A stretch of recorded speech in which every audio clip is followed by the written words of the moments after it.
Now that we have our assembly drawing number 1 complete, we can now see that part number 2 sits on part number 1 with the proper dimensions that we use to construct both pieces. Next, we want to bring in or place 2 hex head bolts that will go down through the upper vertical holes and hold part 1 and part 2 together. Now, to locate those, they're already pre-made. We're going to go to a library where these will be found. So we're going up to the Place pull-down menu and click on Place again. And we're looking for Placing from Content Center. It's the third choice. Now we're going to get a library of different types of fasteners. Now what we're looking for right now, we're going to go up to the Fasteners menu, expand it, and we're looking for bolts. So we're going to click on bolts. And the type of bolts we're looking for is the second yellow file from the left. They're called hex head.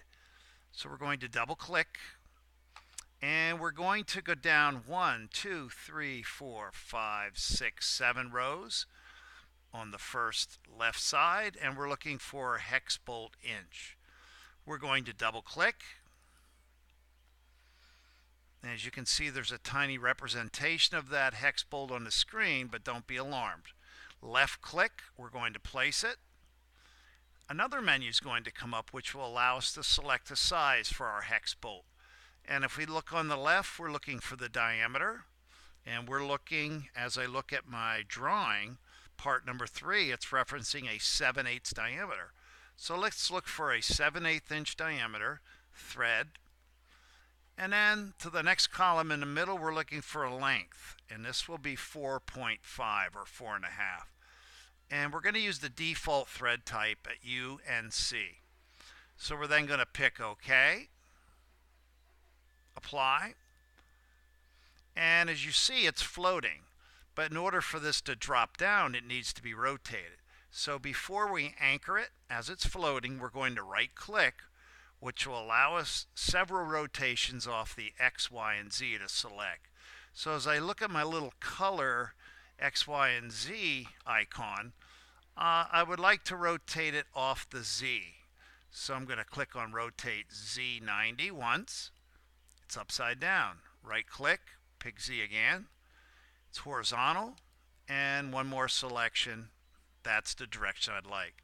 So now using my left button on my mouse, I will drop it once, and then I need 2 of them. I will drop it a second time. Then hit Escape.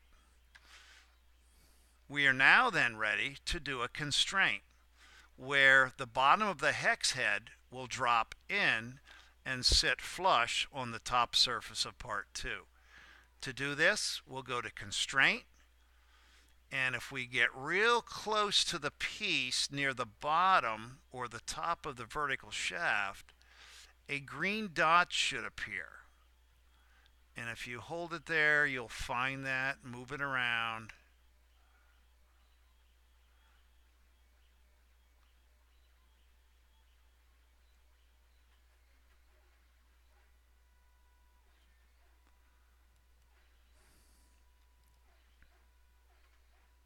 There it is.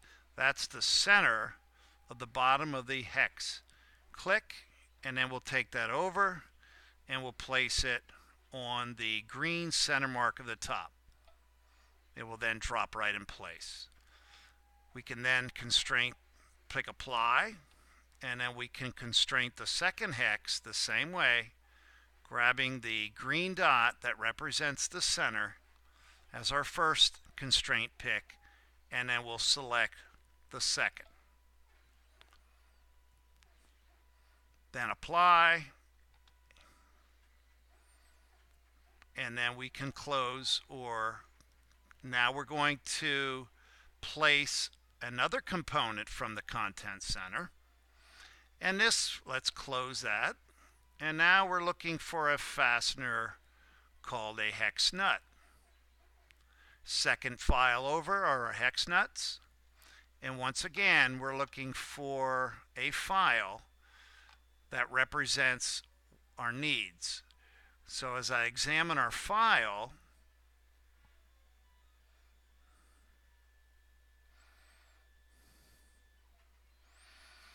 we're going to be looking for, we're going to go down to column 1, 2, 3, 4, 5, 6, and we're going to come over 1, 2, 3, 4, 5, 6, 7 to a hex flat nut. So we're going to double click, drop it on the screen. As you can see, it's in its position already. So we'll just click. A menu will come up. Now I do not see the diameter that we need. So we need to cancel that and look for one that actually has that dimension that we're looking for. And now I'm finding 1, 2, 3, 4, 5, 6, 7 down. We do have a hex nut inch. Let's try that one. As you can see, it's very small. We're going to drop it. And we're looking for 7/8, which I do have in my list. So I will click on it. Keep UNC as our normal thread type, and then we'll apply.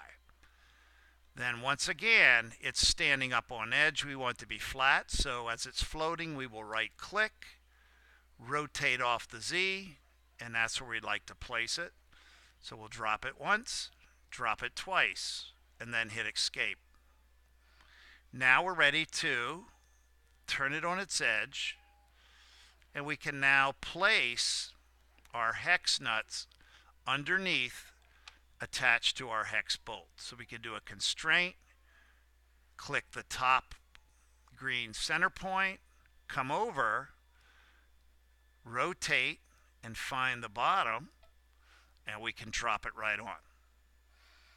Apply, come back, do another constraint, top hex, center point, rotate with our cube to find the bottom center point of our part. We now have in place our hex nuts that we'll need for our project.